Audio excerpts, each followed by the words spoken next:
വരാനിരിക്കുന്ന മണ്ഡല മകരവിളക്ക് കാലം കൂടുതൽ തീർത്ഥാടക സൗഹൃദമാക്കാൻ Thiruvithamkoor Devaswom Board Sabarimala vision plan നടപ്പിലാക്കുന്നതിന്റെ ഭാഗമായി ദേവസ്വം ബോർഡ് ആസ്ഥാനത്ത് വിവിധ വകുപ്പുകളുടെ ഏകോപന യോഗം ചേർന്നു. ഹൈക്കോടതി അംഗീകാരം നൽകിയ പ്ലാനിലെ പദ്ധതികൾ സമയബന്ധിതമായി പൂർത്തിയാക്കുന്നതിനും വകുപ്പുകൾ തമ്മിലുള്ള സഹകരണം ഉറപ്പാക്കാനും യോഗത്തിൽ ധാരണയായി. തീർത്ഥാടകർക്ക് സുഗമമായ ദർശനം ഉറപ്പാക്കുന്നതിനായി ദേവസ്വം ബോർഡ് സമർപ്പിച്ച ശബരിമല വിഷൻ പ്ലാനിന് നേരത്തെ ഹൈക്കോടതി അനുമതി നൽകിയിരുന്നു.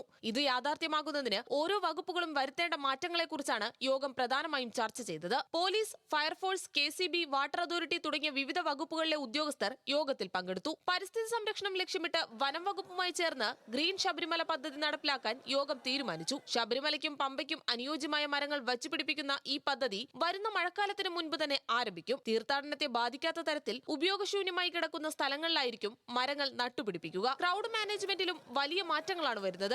നിലവിൽ തീർത്ഥാടകരെ വടം ഉപയോഗിച്ചും മറ്റും തടയുന്ന രീതിക്ക് പകരം കൂടുതൽ സുരക്ഷിതവും സൗകര്യപ്രദവുമായ പുതിയ ബാരിക്കേഡ് സംവിധാനങ്ങൾ ദേവസ്വം ബോർഡ് പോലീസിനായി വാങ്ങി നൽകും. കൂടാതെ പുതിയ കമ്മ്യൂണിക്കേഷൻ, ശുചിത്വ പ്രോട്ടോകോളുകൾ വിഷൻ പ്ലാനിന്റെ ഭാഗമായി നിലവിൽ വരും. Devaswom board president K. ജയകുമാറിന്റെ അധ്യക്ഷതയിലായിരുന്നു യോഗം. 2 വർഷം നീണ്ടു നിൽക്കുന്ന വിപുലമായ വികസന പ്രവർത്തനങ്ങളാണ് വിഷൻ പ്ലാനിലൂടെ വിഭാവനം ചെയ്യുന്നത്. വരും മാസങ്ങളിൽ കൂടുതൽ വകുപ്പുകളെ ഏകോപിപ്പിച്ചുകൊണ്ട് പ്രവർത്തനങ്ങൾ വേഗത്തിലാക്കാനാണ് ബോർഡിന്റെ തീരുമാനം. ന്യൂസ് മലയാളം, തിരുവനന്തപുരം.